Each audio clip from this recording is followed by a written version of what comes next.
Betting యాప్లు ఇవన్నీ పెడుతూ బ్యాక్గ్రౌండ్ లో రన్ చేస్తూ వస్తా ఉన్నాడు. సో ఒక్కసారిగా డబ్బు చూసిన రవి ఇక కుటుంబానితో నాకు లెక్కేముంది అనుకొని భార్యకు విడాకులు ఇచ్చేసి వదిలేయడం జరిగింది. అప్పటి నుంచి కూడా బ్యాక్గ్రౌండ్ లో ఇల్లు కొనక ముందు నుంచి కొంచెం బ్యాక్గ్రౌండ్ రన్ చేస్తా ఉన్నాడు.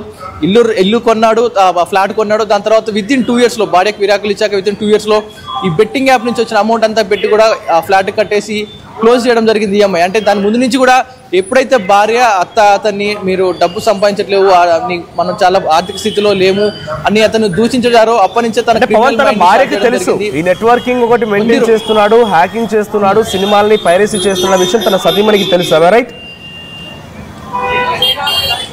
ఎస్ మనోజ్, ప్రస్తుతానికి ఏదైతే వీరిద్దరి మధ్య గొడవ జరుగుతుందో ఆ సమయం నుంచి కూడా భార్య తను పసిగడుతూ వచ్చింది. ఎక్కడి నుంచి వస్తా ఉన్నాయి డబ్బులు ఇవన్నీ కూడా భార్య పదే ఆరాధించడం జరిగింది. సో వన్స్ ఇతను ఎలా సంపాదిస్తుండే ఏంటని తెలిసిన తర్వాత నీ పాపపు సొమ్ము నాకు వద్దు, నీ పాపపు సొమ్ముతో నేను నా కూతురు బతకలేము, నాకు పాపం తగులుతుందంటూ కూడా ఆమె విడాకులు తీసుకోవడానికి కూడా సిద్ధపడింది. ఏదైతే తను తప్పుదారులో బెట్టింగ్ యాప్లు ఈ మూవీ రూల్స్ పైరసీ చేసి సంపాదిస్తున్నాడో ఆ విషయం తెలిసినాక భార్య అతనికి నిజంగానే విడాకులు ఇవ్వడానికి సిద్ధపడింది. తన స్వతహా బతకడానికి ఆ కూతురుని తీసుకొని తన 6 ఏళ్ల కూతురుని తీసుకొని కూడా ఆ సమయంలో వెళ్ళిపోవడం జరిగింది. భార్య అబ్జర్వ్ చేస్తూ ఉంది ఇదంతా కూడా, ఏమేమి కార్యకలాపాలు చేస్తున్నాడు, ఎక్కడెక్కడ వెళ్తా ఉన్నాడు, ఇవన్నీ కూడా భార్య ఎప్పటికప్పుడు అబ్జర్వ్ చేస్తూ ఉంది. రవి కదలికలపై ఏ దేశం వెళ్తున్నాడు ఇదంతా కూడా. ఎంత కాదనుకున్న భర్తే కాబట్టి తనపై ఒక కన్నేసి ఉంచడం జరిగింది.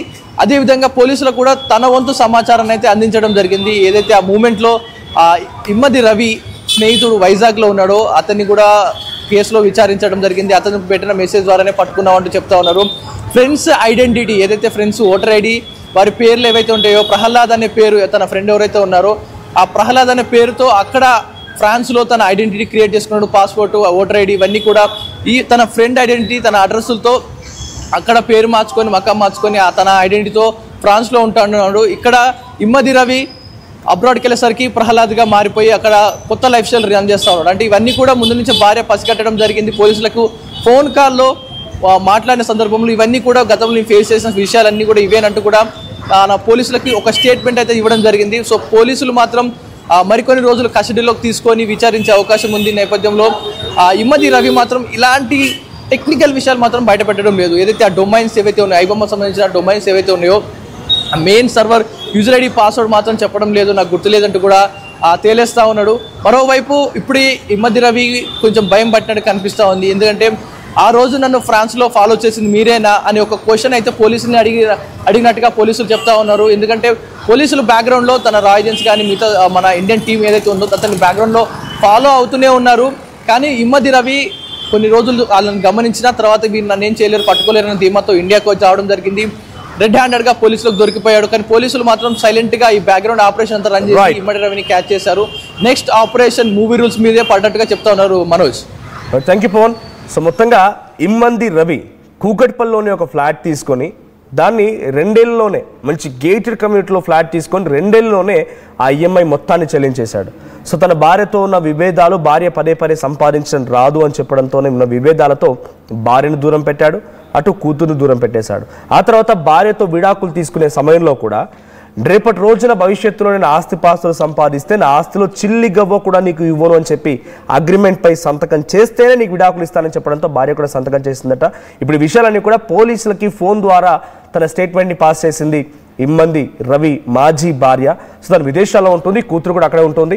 సో ప్రెసెంట్ రవి విషయంలో ఆయన టెక్నికల్ డొమైన్కి సంబంధించి సర్వర్లు ఎలా హ్యాక్ చేసేవాడు, ఎక్కడి నుంచి ఆపరేట్ చేసేవాడు, ఇది అన్ని విషయాలపైన పెద్దగా ఎటువంటి విషయాలు బయటకు వెల్లడించకుండా చాలా గోప్యంగా సైలెంట్గా ఉండిపోయేట పోలీసు ఎదుట కస్టడీ కూడా ముగిసింది. కస్టడీని పొడిగించాలని చెప్పి పోలీసులు అడిగే అవకాశం కనబడుతుంది. ప్రస్తుతానికి మళ్ళీ చెంచల్గూడ జైలుకి తరలించారు ఇమ్మంది రవిని. సో రవి విషయంలో చాలా లీగల్ ఎక్స్పర్ట్స్ చెప్తున్న మాట ప్రకారంగా ఆయన పేరు మార్చుకున్నాడు, అక్కడికి వెళ్ళి ప్రహ్లాద్ అయిపోయాడు, అక్కడే సిటిజన్షిప్ తీసుకున్నాడు, అక్కడే క్రైమ్ చేశాడు. సో ఇండియాలో క్రైమ్ చేయలేదు, ఇండియాలో పేరు లేదు, ఇండియా సిటిజన్షిప్ లేదు. కాబట్టి ఇండియన్స్ చట్టాల ప్రకారంగా, ఇండియా పీనల్ కోడ్స్ ప్రకారంగా బిఎన్ఎస్ అయినా లేకపోతే ఇంకేదైనా కూడా ఇక్కడ ఎవిడెన్స్ ప్రకారంగా ఆయన ఎటువంటి శిక్షార్హుడు కాదు, శిక్షలు వేయలేము అని చెప్పి చాలామంది లీగల్ ఎక్స్పర్ట్స్ చెప్తున్నారు. ఇది పోలీసులకు సవాలనే చెప్పాలి. ఐబొమ్మ సేవలు నిలిపివేశామా, నిలిపివేయలేదా, అసలు వాళ్ళకు కూడా అర్థం కావడం లేదు. ఒకవైపు రవి విచారణలో ఎదుర్కొంటూ ఉండగా, ఆయన జైల్లో ఉంటుండగా, మరోవైపు ఐబొమ్మలో కొత్త సినిమాలు పైరసీ అయిపోయి మళ్ళీ బయటకు వస్తున్నాయి, సినిమాలు చూడడానికి అవకాశం కల్పిస్తూ ఉన్నాడు. కొత్త పేర్లతో కొత్త వెబ్సైట్ని లాంచ్ చేసి ఆయన సినిమాలు పెడుతున్నాడు. సో ప్రజెంట్ ఐబొమ్మ రవిని అరెస్ట్ చేశారు. ఐబొమ్మ రవిని అరెస్ట్ చేసి పోలీసులు విచారణ తీసుకున్నారు. విచారణ పూర్తయింది. ఇప్పుడు మళ్ళీ చెంచుగూడ జైలుకు కూడా తరలించారు. కానీ ఐబొమ్మ సేవలు మాత్రం ఆగడం లేదు. ఐబొమ్మల సేవలు కొనసాగుతూనే ఉన్నాయి. తదుపరి పైరసీ చేసేటువంటి మరికొన్ని websites, movie rules, Tamil rockers పేరిట వచ్చేటువంటి ఈ వెబ్సైట్ల పైన కూడా పోలీసులు ఇప్పుడు నిఘా పెట్టారు. అవి ఎక్కడి నుంచి ఆపరేట్ అవుతున్నాయి, రవిలాగా వాళ్ళు కూడా నాన్ లోకల్ నుంచి వేరే దేశాల నుంచి ఆపరేట్ చేస్తున్నారా, విత్ ఇన్ ద కంట్రీ నుండి చేస్తున్నారా, ఇలాంటి విషయాలపైన పోలీసులు ఇప్పుడు కొంత నిఘా వేశారని చెప్పాలి.